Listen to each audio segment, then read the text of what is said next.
যে সমস্ত বন্ধুদের পিএফ অ্যাকাউন্ট আছে এবং ইউএন নাম্বারটাও জানা আছে, কিন্তু দীর্ঘদিন অ্যাকাউন্ট না ওপেন করার ফলে পাসওয়ার্ডটা ভুলে গেছে।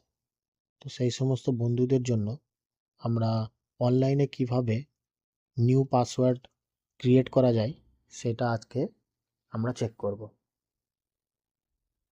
তো তার আগে বন্ধুদেরকে বলছি, যারা আমার এই ভিডিও দেখছো অথচ আমার চ্যানেলটা সাবস্ক্রাইব করনি, তাদের জন্য চ্যানেলটা সাবস্ক্রাইব করে নাও এবং পাশে বেল আইকনটা ক্লিক করো, যাতে কোনো ভিডিও আমি আপলোড করার পর প্রথম তোমার কাছে নোটিফিকেশান চলে আসে।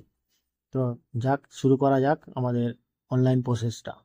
সর্বপ্রথম আমরা গুগলে যাব, যাওয়ার পর ইপিএফও যে লগ ইন রয়েছে ওইটাকে সার্চ করব। সার্চ করার পর এরকম একটা সাইট ওপেন হবে। তারপর একদম ফার্স্ট যেটা রয়েছে ইপিএফওর সাইট, ওখানে ক্লিক করব। করার পর এখানে online claim and member account ট্রান্সফারে ক্লিক করব।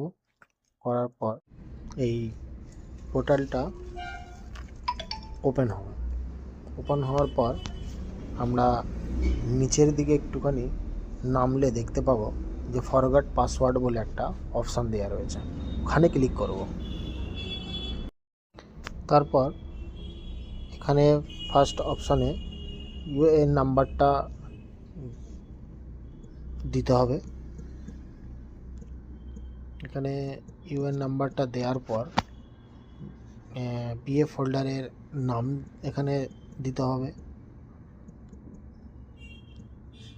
তারপরে ইউএন ওনার ডেট অফ বার্থ, এখানে ডেট অফ বার্থটা লিখতে হবে।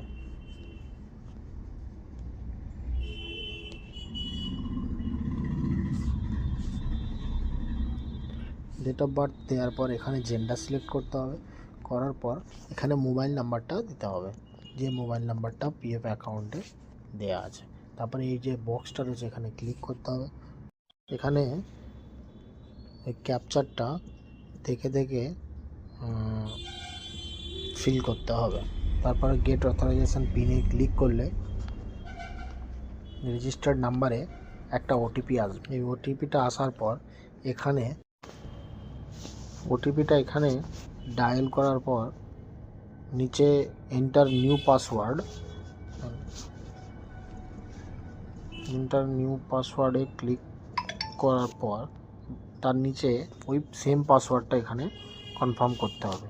উপরে আমি যেই পাসওয়ার্ডটা দিলাম ওই পাসওয়ার্ডটা নিচে দিয়ে যখন আমি ভেরিফাই করার পর পাসওয়ার্ডটা সাকসেসফুলি জেনারেট হয়ে যাবে। বন্ধুরা, আমরা দেখলাম যে আমরা আমাদের পাসওয়ার্ডটা কিভাবে অনলাইনে নতুন করে ক্রিয়েট করলাম, এবং যদি কেউ তার পিএফের ইউএন নাম্বারটাও ভুলে যায় তাহলে সেটা আমরা অনলাইনে কিভাবে চেক করব, আমি আমার ভিডিওর ডেসক্রিপশানে তার লিঙ্কটা দিয়ে রাখছি। তোমরা ওখান থেকেও গিয়ে আমরা অনলাইনে কিভাবে আমাদের ইউএন নাম্বারটা চেক করব সেই ভিডিওটাও দেখতে পারবে।